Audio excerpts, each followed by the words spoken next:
Hi, welcome back. Hope you're doing well. This is going to be a third session discovering the balance sheet of a company. In the previous session, you learned what is the meaning of a balance sheet recession. Basically, you found out why did this whole 2008 economic collapse happen, and you saw how that is relevant to the current topic we are exploring. And you also spent some time looking at the Domino's balance sheet, and you saw how wildly different it was from that simple balance sheet we built in the first session. Now, as we go through this program, it's very important for you to not just understand the different terminologies or the definitions or the specific numbers, but it's very, very critical, and the whole purpose of this course is for you to get a very holistic decision-making ability, because we are learning all these things. And the focus of this session is going to be that we are going to explore this whole concept of double entry bookkeeping, and while we do that, we will actually build a very simple balance sheet along with double entry bookkeeping. And we will also explore how is it that when you go and get a promotion, or when you become a banker or a finance analyst, or you enter the financial services industry, how you're going to be able to make different decisions using the balance sheet. Okay, so how are we going to kick this off is we are going to go back to our favorite Domino's balance sheet and just look at some basic trends. Okay, so you remember this gross block we spoke about, essentially all the fixed assets of the company Domino's. Fixed assets, essentially it is all the equipment, the stores, the furniture, the interiors, and all that. You see how from the year 2005 to the year 2009, this has been increasing. 60 crores, 67 crores, 85 crores, 122 crores, 170 crores, and so on and so forth. What does that mean? That basically means that the company is investing significantly in their business. The company is investing significantly in their business. So what should that mean? If the company is significantly investing in their business, the first thing you should think is, oh, so that means their revenue should be going up, right? So you're opening all these new stores, that means your revenue should be going up. Was Domino's revenue going up? Yeah, you remember this one? There you go. Their revenue was going up 33% in 2009 and 51% in 2010. So that essentially tells us that all this investment they've been making in their equipment and hard assets has been paying off rewards. Okay, so now the next item which we could probably look at is, look at this inventories thing.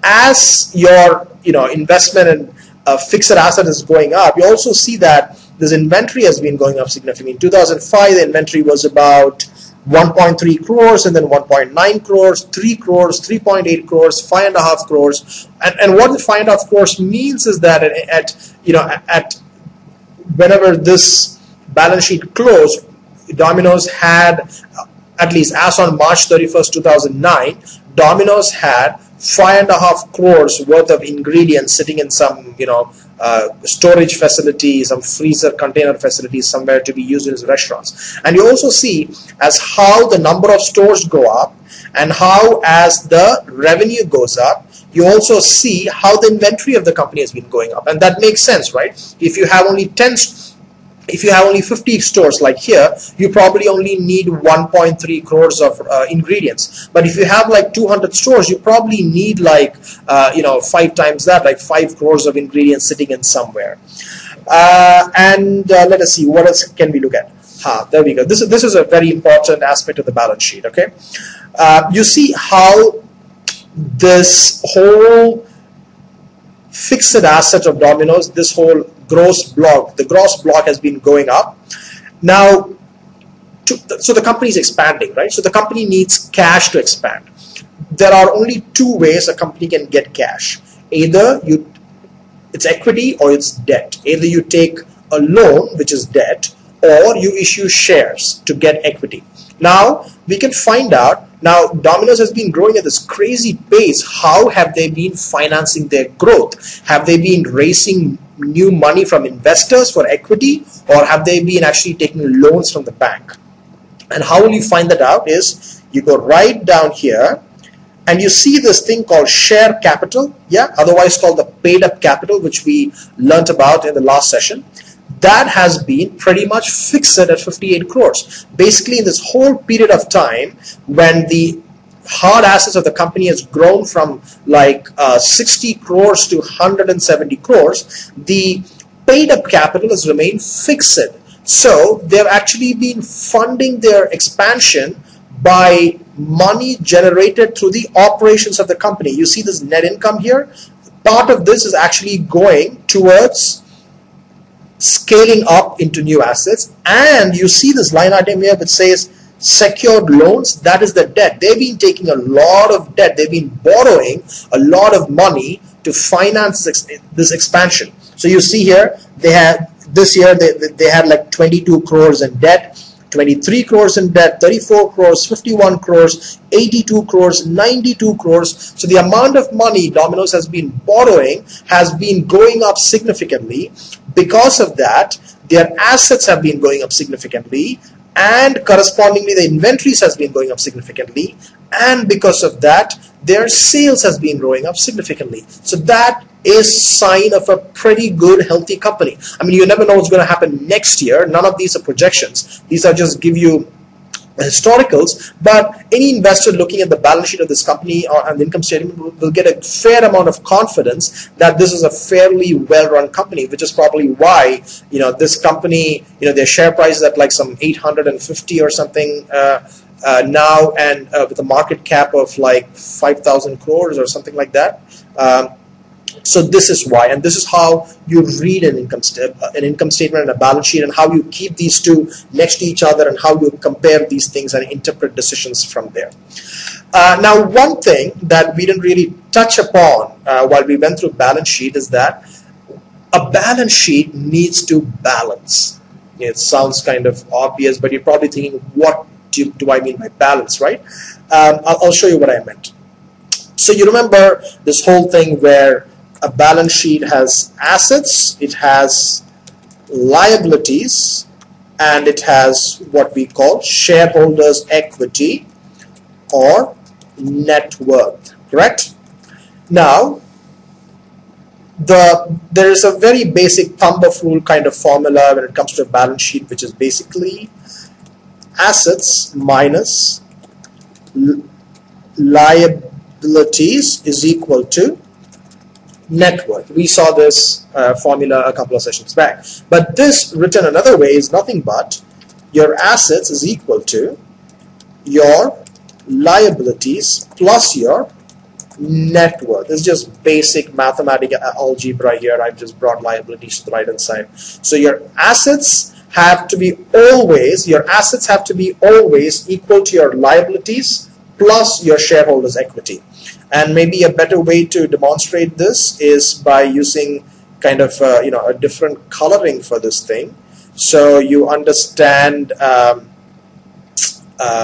this thing is going to work. Okay, your assets, all right, have to be equal to your liabilities. Okay, your liabilities plus your shareholders equity. Okay, that should be clear now, right? Your liabilities plus, let me put shareholders equity in another color. Let's pick this color. Okay, all right, there you go. So, and let's just, and I'll show you what that means, and I'll also show you that kind of parallelly ties into this whole concept of double entry bookkeeping. What that essentially means is that every entry into a balance sheet has a corresponding entry into some other account, so that the whole balance sheet balances. So you can't have assets. You can't have assets more than liabilities per equity, or the liabilities plus net worth more than your assets. And I'll show you why and how. So let's say the company started, and you got cash into the company. The founders invested money. Founders invested 1 lakh into the company. All right. Now that sounds right? Okay, the company started 1 lakh into the company. Cash is an asset, so 1 lakh. You can't, now this balance sheet is not balanced, because you plug these values into this formula. Assets, it's 1 lakh. So is that equal to liabilities is 0, shareholders equity is 0. So 1 lakh is not equal to 0. So this balance sheet is not balanced. So we have to make some change on the right side so that the sum of whatever is on the left side is equal to the sum of the right side. Now, if cash came in to the company as an asset, on the right side, cash is not a liability. Nothing can be an asset and the liability at the same time. So what cash is essentially is, it is shareholders equity, right? Why is it shareholders equity? Because if 1 lakh came into a company and you didn't owe that 1 lakh to anybody else, that is sitting in your bank balance, that all that 1 lakh is owned by the shareholders, right? The shareholders own 1 lakh and own the company. And what is the company? The company's got only 1 lakh. The shareholders own that company. Now this balance sheet is balanced. There is 1 lakh in assets here and liabilities is 0. Shareholders equity or net worth is, sorry about this spelling mistake, we're going to fix this spelling mistake. Okay, shareholders equity plus net worth is 1 lakh, so 1 lakh is equal to 1 lakh. Now let's do another transaction. Okay, let us say for example, the company has to buy let's say this is your small pizza restaurant, and you have to buy a pizza oven. Okay, and we're gonna say a pizza oven costs 50,000 rupees. All right. Now you see, now is this balance sheet balanced? It is not, because again we're gonna take up this formula so that we are not confused. We're gonna use only this formula. Why is this balance sheet not balanced? Because on the asset side, you have 1 lakh plus 50,000, 1 lakh 50,000, whereas on the net worth side and liabilities, you have only 1 lakh. So is 1 lakh 50,000 equal to 1 lakh? No, it is not. Actually, for convenience, I'm just going to put a sum number here. So you will see if the whole thing gets balanced as we take this forward. That's probably easier optically also. Okay. All right. So you see, is this balanced? Are they equal? No, they're not equal. So you have to balance this. How are you going to balance this? You bought a pizza oven worth 50,000. So what should happen here? I mean, something else should happen so that these numbers are same, right? Excuse me. Did your liabilities go up? Not really. You bought a pizza oven. That's an asset you own. Your liabilities never really went up. Did anything happen to your shareholders' equity? I mean, did you get some new money or something, or did you lose money or something? No. This cash was used to buy something else, right? So if you spend 50,000 to buy a pizza oven, where did that 50,000 come in? It didn't come in from somewhere outside the company. That 50,000 came in from this 1 lakh, right? So this 1 lakh has to be, you have to subtract the 50,000, right? So that 1 lakh, from that 1 lakh, you have to subtract this 50,000. Sorry. So your cash balance is actually only 50,000. So 50,000 plus 50,000 is 1 lakh here, again, and your balance sheet is balanced again. Bingo. So you have to keep this in mind. Every time you build a balance sheet, no matter how basic it is, your asset side should be equal to your liabilities plus your shareholders' equity. Now let's do one more transaction and and go through this whole balancing thing. Now let's say a company made a profit. Okay, let's say a company made a profit of this company made a profit of 5 lakhs. What happens? 5 lakhs is your net income. That is the cash that the company gets. 5 lakhs of cash, where does it go? It obviously goes into the cash account, right? So this 50,000 rupees, initially it was 1 lakh. From that 1 lakh, you subtracted the 50,000, which you bought a pizza oven. Now you're getting back 5 lakhs in profits. So all of a sudden, your cash balance is 5.5 lakhs. That part is clear, right?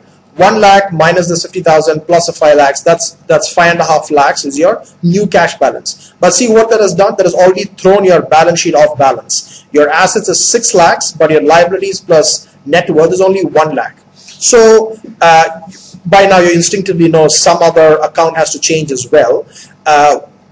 Anything happening in liability? Not really. You made net income, you made a profit. You made a profit of how much? You made a profit of 5 lakhs. So that's your money. You don't owe it to anybody, so there's no liability there.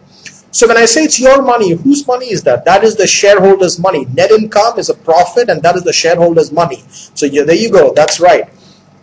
That is net income and 5 lakhs. That goes to the shareholders' equities. That's 5 lakhs. So again, your balance sheet is back in balance again. You see this? Okay, it's 6 lakhs, and your balance sheet is balanced. So hopefully this is clear. We can go through a couple of more transactions, but just the paucity of time, we're gonna keep going. But this is probably clear. A balance sheet, the assets should be equal to the liabilities plus the shareholders' equity. And every entry you make in a balance sheet, you should start thinking what other account is being affected, and you should proportionally add or subtract from that account. Now we are going to briefly look at a couple of ratios when it comes to a balance sheet. Now you remember this whole income statement analysis of domino statement we did, right? I'm sure you remember this one. And you remember how in this whole income statement analysis we had ratios. We had ratios for revenue growth. We had ratios for operating income is what percentage of the revenue, and we also had a ratio for interest expense and things like that. And based on that, we made decision calls on is this company being run well or not run well. Similarly, a balance sheet has its own ratios. Okay, a balance sheet has its own ratios, and we are going to look at a couple of those things. Now, one of the first and probably among the most important ratios in a balance sheet is what is called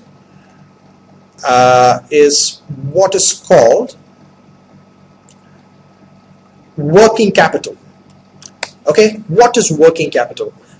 Very basically, you probably heard cases where somebody who's running a business comes and says, I just need enough money for the next 2 months to run my business. Then I'm getting this huge order, and after that I'm fine, I'm done. But I just need enough money for the next 2 months, next 3 months. That is the working capital. The amount of money you need to run your business on a day-to-day basis. Every day you have to pay your electricity bill. You probably owe some interest to the bank. You have to pay that. You probably have to pay some salaries to some employees. So that the short-term money that you need to run your company on a day-to-day basis is called the working capital of a company. And the working capital of a company has a specific formula, and how you actually get to the working capital of a company is let's go to our favorite company, Domino's, and let's calculate what is Domino's working capital. How you get to the working capital is we are going to take the March 2009 year. Working capital is equal to the current assets of a company minus the current liabilities of the company. Okay, now before we actually go about mindlessly plugging numbers into this formula, let's intuitively understand why this is happening. Current assets of a company. What are the current assets of Domino's? It is all this cash and inventories and all that Domino's owns. That is liquid cash that Domino's owns. Okay, that's the current assets. What are the current liabilities? Current liabilities are essentially the money Domino's has to pay to the other people in the short term, like electricity bills, wages, maybe interest on loans and short-term cash outflows. So obviously, the amount of money you have, Domino's has, should be greater than the amount of money Domino's has to pay out, right? So that's essentially what this means. Your working capital is your current assets, that is the amount of cash you have, minus your current liability, the amount of cash that you have to pay away. Now you're probably thinking, assets minus liabilities, isn't that net worth of a company, the share capital of a company? Isn't that what Vinny said in the previous session when we were talking about balance sheet formulas? Great memory, but the difference is to get to the net worth of a company, it is total assets minus total liabilities. To get to working capital is just the current portion of the assets minus the current portion of the liabilities. In Domino's case, let's say in 2009, we want to calculate the working capital. Current assets right here, the number is 33 crores. Okay, current assets is 33 crores minus current assets is 33 crores.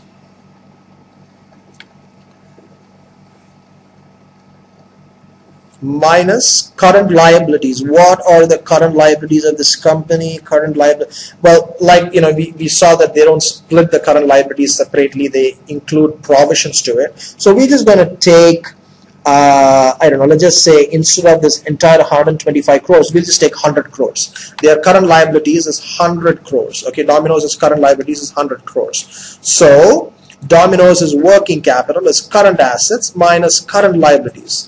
Negative 67 crores. That sounds weird, right?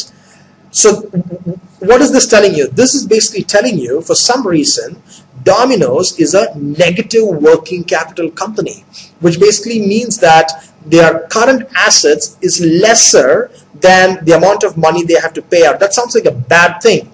It generally is, but not in this case. In the case of Domino's is a negative working capital company, which is actually a great thing in the retail business or the food retail business. What that essentially means is that Domino's operates so efficiently that, you know, Domino's is actually, let's say, they buy all the inventory on credit. That basically means all their suppliers will come and give Domino's their dough, their cheese, their olive oil, and everything else they need. And they say, okay, Domino's, here it is. We know you'll pay us. I'll take the money from you in 30 days.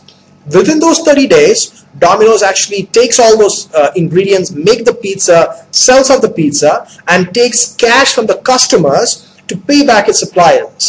That's amazing. It's an amazing way to run a business where you're not paying your suppliers ahead of time. You're taking the material, you're making the finished product, selling it, taking the cash and giving it back to your supplier after you sell the product. Which is why for Domino's, their cash balance is not big enough to cover their liabilities, but they're financing that by taking money from their customers, which is why Domino's has got a negative working capital.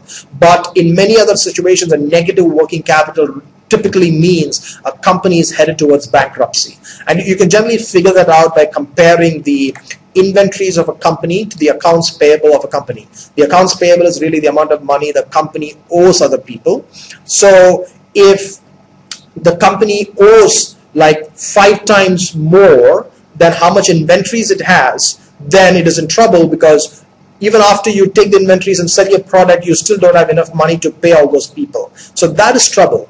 But in Domino's case, working capital, this is good news. Negative 67 crores in working capital. Now, ratio number 2. Okay, ratio number 2 is going to be